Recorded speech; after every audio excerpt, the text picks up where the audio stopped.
नमस्कार। भारत का स्वर्ण युग, ये शब्द सुनते ही क्या ख्याल आता है? आज हम इसी सवाल का जवाब ढूंढेंगे गुप्त राजवंश के दौर की गहराइयों में जाकर। तो चलिए शुरू करते हैं ये सफर। और देखिए, ये सिर्फ कहने की बात नहीं है। इतिहासकारों ने इस दौर को क्लासिकल एज या गोल्डन एज जैसे नाम दिए हैं। और ये कोई छोटी मोटी बात नहीं है। इसे भारतीय इतिहास का शायद सबसे खुशहाल दौर माना जाता है। पर ऐसा क्यों? ऐसा क्या खास था उस जमाने में? आइए पता लगाते हैं। 200 साल नहीं, 200 से भी ज्यादा साल। जरा सोचिए, ये कितना लंबा वक्त होता है।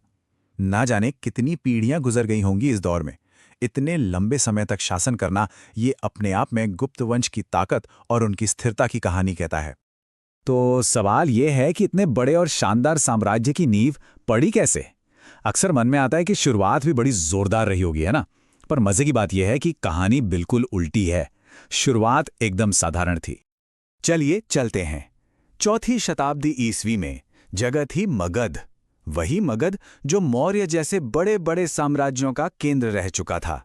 और यहां गुप्त नाम के एक शख्स ने इस वंश की नींव रखी। अब सवाल ये था कि क्या गुप्त भी मौर्यों जितने महान बन पाएंगे? और यहीं पर एक बड़ा ही दिलचस्प इशारा मिलता है।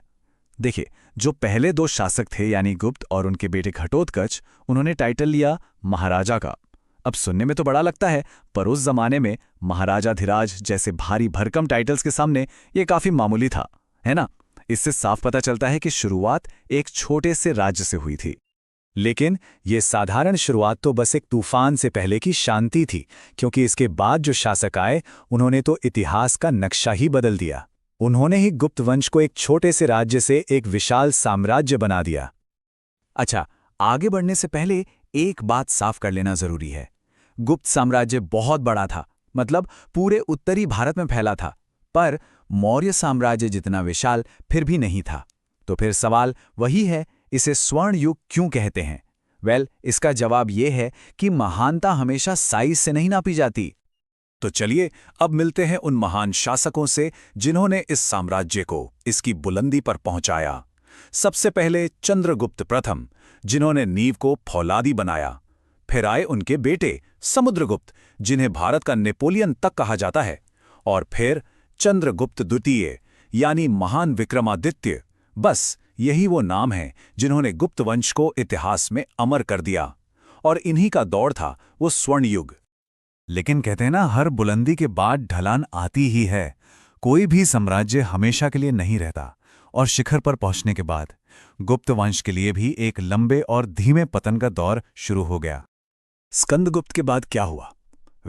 शासकों की एक लंबी लाइन तो थी, पर उनमें से कोई भी साम्राज्य को संभाल नहीं पाया। अंदरूनी झगड़े, बाहर से हमले, इन सब ने साम्राज्य की जड़ें खोखली कर दी और धीरे धीरे सब बिखरने लगा। ये एक तरह से अस्थिरता का दौर था। तो 200 से ज्यादा साल के शासन के बाद जब सब कुछ शांत हुआ, तो गुप्त वंश ने हमारे लिए क्या छोड़ा? क्या है उनकी विरासत? उनकी विरासत ये है कि 200 सालों से भी ज्यादा गुप्तों ने उत्तरी भारत को एक ऐसा दौर दिया जो खुशहाल था, जिसे हम आज क्लासिकल युग कहते हैं।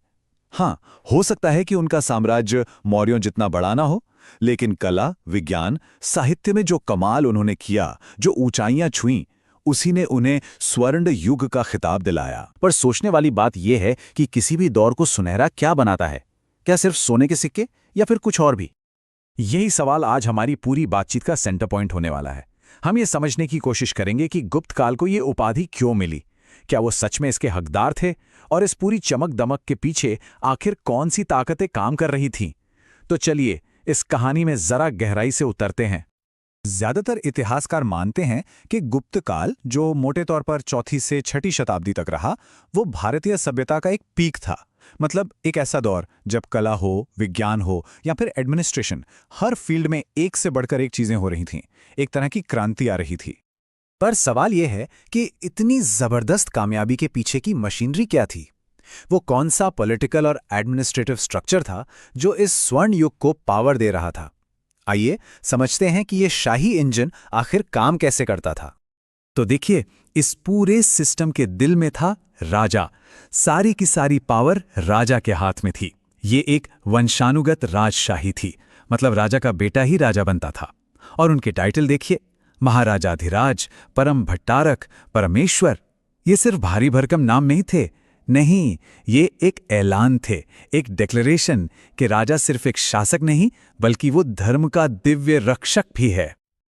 और जाहिर है, इतने बड़े साम्राज्य को चलाने के लिए एक बहुत ही व्यवस्थित ढांचा चाहिए था। तो साम्राज्य को बड़े बड़े प्रांतों में बांटा गया था, जिन्हें भुक्ति कहा जाता था। फिर हर भुक्ति को जिलों में, जिन्हें विषय कहते थे। और सबसे छोटी यूनिट थी ग्राम, जिसे एक ग्रामिक चलाता था। एकदम क्लियर और ऑर्गेनाइज्ड सिस्टम। लेकिन हाँ, राजा सब कुछ अकेले नहीं करता था। उसकी मदद के लिए एक पूरी काउंसिल ऑफ मिनिस्टर्स यानी मंत्री परिषद होती थी। इसमें आर्मी के कमांडर यानी महासेनापति से लेकर युद्ध और शांति के मंत्री, संधि विग्रहिक और न्याय के हेड महादंड नायक जैसे बड़े बड़े मंत्री शामिल थे। असल में यही लोग राज्य की पूरी मशीनरी को चला रहे थे। इसी दौर में एक बहुत ही इंटरेस्टिंग सिस्टम शुरू हुआ, सामंत व्यवस्था। इसमें होता ये था कि राजा अपने बड़े अधिकारियों को सैलरी में कैश की जगह जमीन का एक टुकड़ा दे देता था। अब वो अधिकारी उस जमीन के एक तरह से शासक बन जाते, वहां से टैक्स वसूलते और बदले में जरूरत पड़ने पर राजा को मिलिट्री सपोर्ट भी देते थे। उस वक्त तो ये सिस्टम साम्राज्य पर कंट्रोल रखने के लिए बड़ा कारगर लगा, लेकिन क्या पता था कि यही वो बीज है जिससे आगे चलकर साम्राज्य के पतन का पेड़ उगने वाला था। इस पॉइंट को याद रखिएगा, हम इस पर आगे लौटेंगे। अच्छा, चलिए अब एडमिनिस्ट्रेशन से थोड़ा हटते हैं और उस चीज पर आते हैं जो इस युग को वाकई में सुनहरा बनाती है। ये था इंटेलेक्चुअल और आर्टिस्टिक अचीवमेंट्स का एक ऐसा धमाका जिसने दुनिया को देखने का नजरिया ही बदल दिया। जरा सोचिए, एक ऐसा नंबर जिसके बिना आज की दुनिया चल ही नहीं सकती, 0, 0। ये जो क्रांतिकारी खोज है, ये इसी गुप्त काल में महान गणितज्ञ आर्यभट्ट ने की थी। ये वाकई भारत की तरफ से पूरी दुनिया को दिया गया एक अनमोल तोहफा था। और आर्यभट्ट सिर्फ 0 पर ही नहीं रुके, उन्होंने पाई की वैल्यू की भी इतनी सटीक कैलकुलेशन की जो उस जमाने के हिसाब से एक बहुत बहुत बड़ी बात थी। इसने मैथ्स और एस्ट्रोनॉमी की गणनाओं को एक नई दिशा दी। और ये जो टैलेंट का विस्फोट था, ये सिर्फ गणित तक ही नहीं रुका। एस्ट्रोनॉमी में वराहमिहिर, सर्जरी यानी शल्य चिकित्सा में सुश्रुत और आयुर्वेद में चरक, इन सब ने मिलकर ज्ञान का एक ऐसा खजाना तैयार किया जो आज भी हमारे काम आ रहा है। इस युग की ऑफिशियल भाषा संस्कृत थी और लिटरेचर अपने पीक पर था। कालिदास के नाटक जैसे अभिज्ञान शाकुंतलम और उनकी कविताएं जैसे मेघदूत आज भी वर्ल्ड लिटरेचर का हिस्सा हैं। इनके अलावा विशाखदत्त और अमर सिंह जैसे लेखकों ने भी शानदार काम किया। कालिदास की राइटिंग में जो इमोशंस की गहराई है, जो कल्पना और असलियत का संगम है, वो इस युग की कलात्मक सोच को दिखाता है। ये वाकई बहुत ही कमाल का है। और ये कमाल की प्रतिभा हमें सिर्फ किताबों में नहीं बल्कि पत्थरों और रंगों में भी दिखती है। चाहे वो देवगढ़ का दशावतार मंदिर हो, अजंता की गुफाओं की वो जिंदा दिल चित्र हो, या फिर सारनाथ की शांत बुद्ध मूर्तियां, इन सब में एक गजब का सुकून, बैलेंस और इंसानियत है जो गुप्त कला की असली पहचान है। लेकिन कहते हैं ना, हर चीज का एक वक्त होता है। अब कहानी उस मोड़ पर आती है जहां इस महान साम्राज्य की नींव धीरे धीरे कमजोर पड़ने लगी और सोने की ये चमक फीकी होने लगी। देखिए, गुप्त साम्राज्य की पूरी पहचान और ताकत उसके सोने से जुड़ी थी।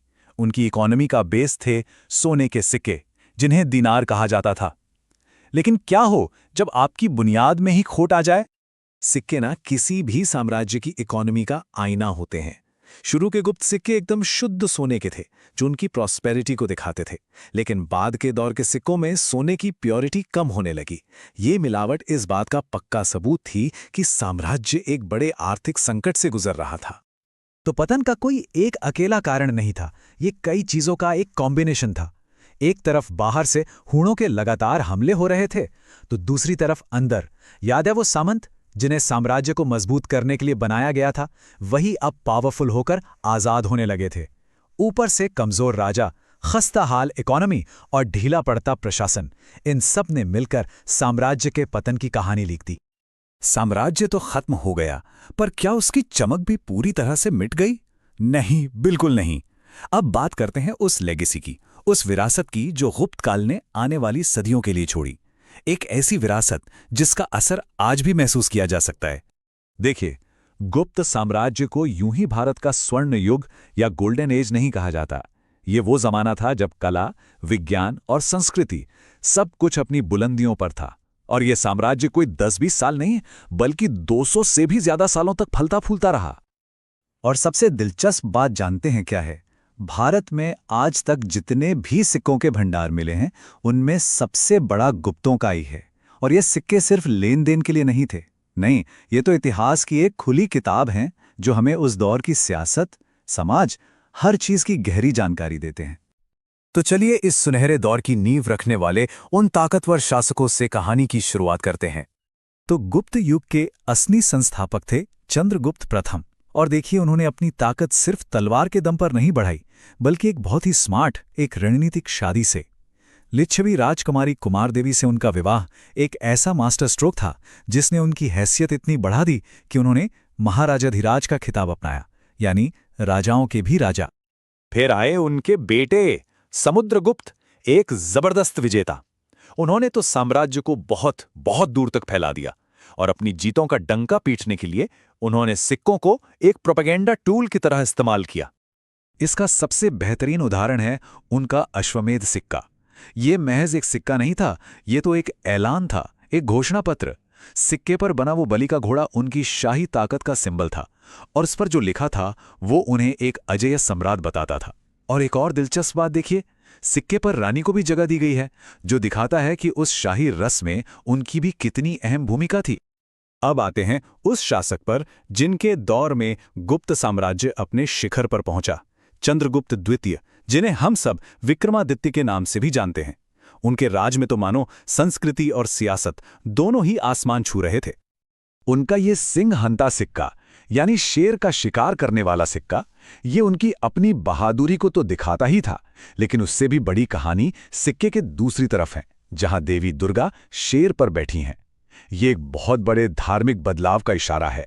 इससे पता चलता है कि उस दौर में हिंदू धर्म में देवी की पूजा का महत्व कितना बढ़ रहा था। तो ठीक है, राजा महाराजाओं की बात तो हो गई, लेकिन इस स्वर्ण युग में आम लोगों की जिंदगी कैसी थी? चलिए इसे एक बाहरी मुसाफिर की आंखों से देखते हैं। चंद्रगुप्त द्वितीय के ही जमाने में एक चीनी बौद्ध भिक्षु फाह्यान भारत आए थे, और उन्होंने जो लिखा है वो कमाल का है। वो लिखते हैं कि यहाँ लोग इतना सुरक्षित महसूस करते थे, कानून का ऐसा राज था कि समाज में इतनी शांति थी कि लोग अपने घरों के दरवाजों पर ताला तक नहीं लगाते थे। सोचिए जरा। और ये जो शांति थी ना, इसने सिर्फ समाज को ही नहीं बल्कि दिमागी तरक्की के लिए भी एक जबरदस्त माहौल बनाया। गणित में शून्य यानी जीरो का कॉन्सेप्ट, खगोल विज्ञान में ये समझ कि पृथ्वी अपनी धुरी पर घूमती है, कालिदास जैसा महान साहित्य, और नालंदा और तक्षशिला जैसी वर्ल्ड फेमस यूनिवर्सिटीज, ये सब उसी गोल्डन एज की ही तो देन है। लेकिन कोई भी सुनहरा दौर हमेशा के लिए नहीं रहता, और इस महान साम्राज्य के पतन की आहट भी हमें सबसे पहले इन्हीं सिक्कों में सुनाई देती है। बाद के जो शासक आए, जैसे कि स्कंदगुप्त, उनके लिए राह आसान नहीं थी। साम्राज्य पर लगातार हमले हो रहे थे, खजाना खाली हो रहा था, और उन्हें अपने पुरखों की इस महान विरासत को बचाने के लिए जबरदस्त संघर्ष करना पड़ रहा था। और ये संघर्ष सिक्कों में साफ साफ दिखता है। कहाँ शुरुआती दौर के सिक्के जो एकदम शुद्ध सोने के थे, जिन पर बारीक कलाकारी की, और कहाँ बाद के सिक्के जिनमें सोने की शुद्धता कम हो गई, डिज़ाइन एकदम सिंपल हो गए और मिलावट बढ़ गई। ये सीधा सीधा इशारा था कि साम्राज्य की आर्थिक हालत पतली हो रही है। ये आंकड़े देखिए, ये पूरी कहानी कह देते हैं। स्कंदगुप्त के सिक्के वजन में तो भारी थे, लेकिन उनमें सोना उतना ही था जितना समुद्रगुप्त के हल्के सिक्कों में होता था। मतलब साफ है, सिक्के का वजन बढ़ाने के लिए उसमें सस्ती धातु मिलाई जा रही थी, जो एक बहुत बड़े आर्थिक संकट की निशानी थी। तो सवाल ये है कि आखिर ये नौबत आई क्यों? क्या थी वो वजहें जिन्होंने इतने महान साम्राज्य को ढहने पर मजबूर कर दिया? चलिए समझते हैं। देखिए, इसके पीछे 3 बड़ी वजहें थीं। पहली, मध्य एशिया से हूणों के लगातार हमले, जिन्होंने साम्राज्य को फौज और पैसे दोनों तरह से तोड़कर रख दिया। दूसरी वजह, रोम के साथ जो मुनाफे वाला व्यापार था, वो रास्ते बंद हो गए, जिससे कमाई का एक बड़ा जरिया ही खत्म हो गया। और तीसरी और आखिरी वजह, कमजोर वारिस और आपस की फूट, जिसने सेंट्रल पावर को इतना कमजोर कर दिया कि छोटे मोटे सरदार भी खुद को आजाद घोषित करने लगे। तो अंत में इन सिक्कों ने हमें क्या कहानी सुनाई? ये सिर्फ धातु नहीं, ये एक विरासत है जो अपनी कहानी खुद बयां करती है। गुप्त साम्राज्य की पूरी कहानी, उसका उठना, चमकना और फिर ढल जाना, सब कुछ इन्हीं सिक्कों में दर्ज है। एक तरफ है एक आत्मविश्वास से भरे अमीर साम्राज्य का खरा सोना, तो दूसरी तरफ है अपने वजूद के लिए लड़ते हुए एक साम्राज्य की मिलावटी धातु। ये धातु में लिखा हुआ एक पूरा इतिहास है।